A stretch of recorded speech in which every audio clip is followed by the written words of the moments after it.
Zappos and Holacracy. What is going on?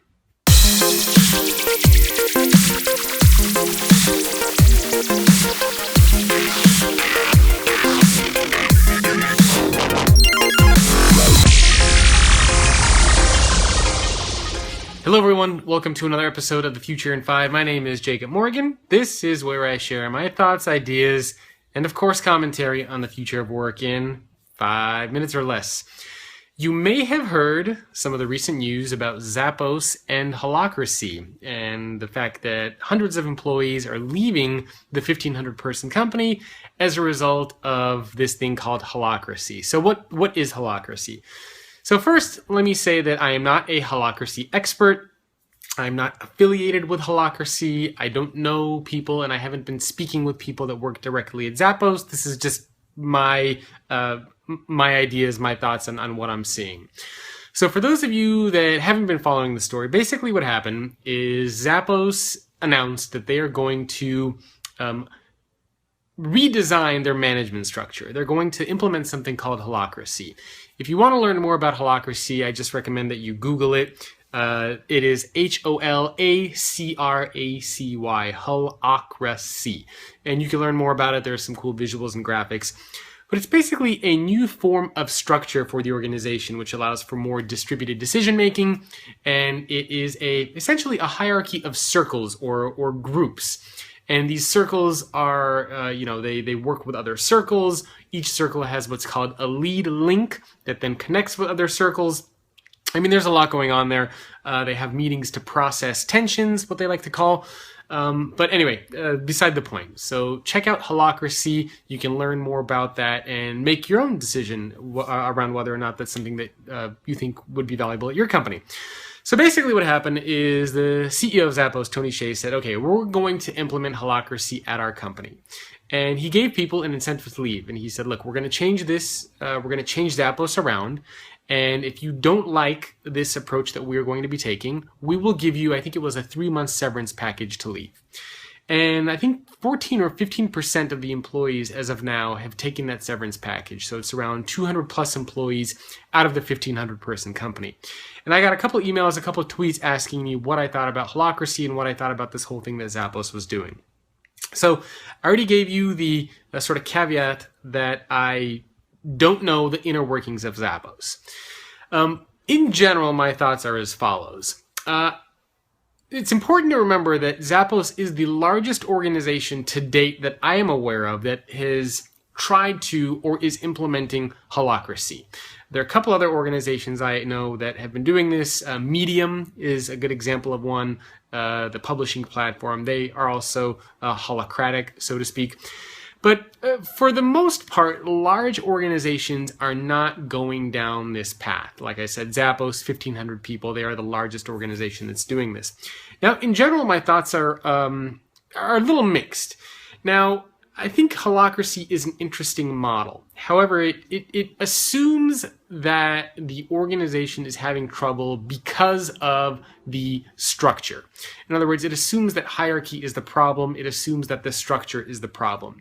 Now, keep in mind, there are a lot of large organizations out there that I work with, that I have researched, that I have spoken with, that are all trying to become flat or flatter organizations, but they don't go to the extremes of adopting something such as Holacracy. I mean, you look at organizations like Whirlpool or Cisco or Sun Hydraulics or Morningstar Farms. I mean, there are a lot of organizations out there, Valve, the gaming company, small companies, big companies, medium-sized companies that are all trying to make communication and collaboration more effective and more efficient. So I don't think you need something like Holacracy, which is pretty extreme. I mean, you're basically redoing the entire structure of your company. You are, for the most part, getting rid of managerial roles and titles and putting a lot of people on equal footing. So from that perspective, I think there are other ways to accomplish the goal that Holacracy sets out to achieve than sort of redesigning your entire structure. I think for smaller companies like Zappos, Holacracy might make sense. It might be a little bit easier to do, but you look at a company that has 10,000, 20, 100,000 employees, And you start to see why something like Holacracy becomes very, very difficult or perhaps not scalable to do. Now, I'm always a fan of new managerial structures, new corporate structures. In my book on the future of work, I talk about Holacracy as one of the structures that organizations can explore and they can pursue. But in general, I think my thoughts are around Zappos and Holacracy that time will tell. I mean, who really knows what's going to happen here?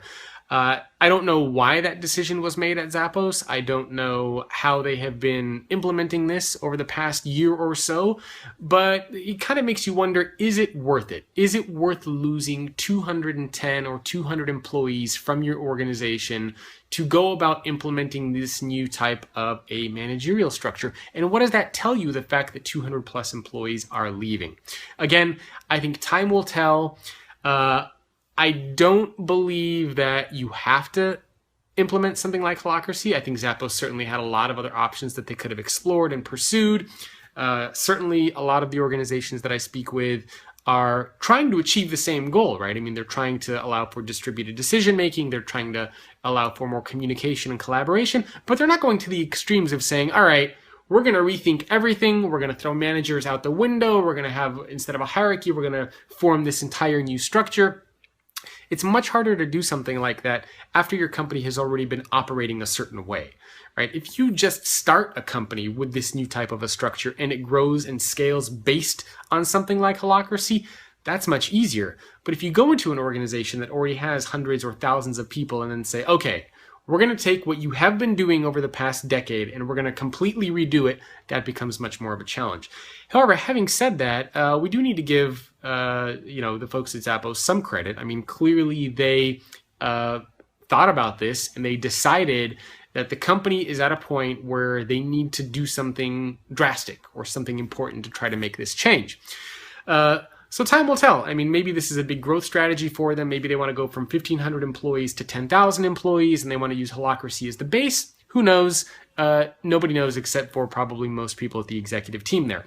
So my thoughts on it, time will tell. I think there are other options besides Holacracy that organizations can take.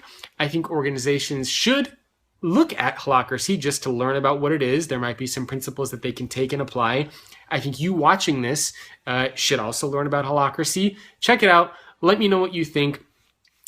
In general, I think time will tell. As I've said, I don't know if this was the right move for Zappos. Going to be hard to say. Curious to hear what you think. Leave me a note in the comments below and tell me what you think about Zappos' approach. What do you think about Holacracy in general? If you want to get access to more videos or the podcast or a lot of the other things that I'm working on, you can always visit thefutureorganization.com.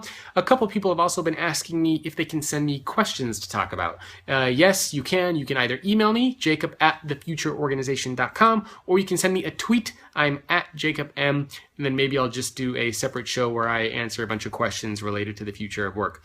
So again, curious to hear what you think. Zappos, Holacracy, good idea, bad idea? Would you be willing to make these types of changes at your organization at the cost of potentially hundreds of employees? I'll see you next time on an episode of The Future in 5. Hey, are you interested in the future of work? If so, make sure to subscribe to the YouTube channel so you can get all the latest content on the future of work and stay up to date on all the latest trends and happenings. Not to mention, you will make me very, very happy. Make sure to subscribe.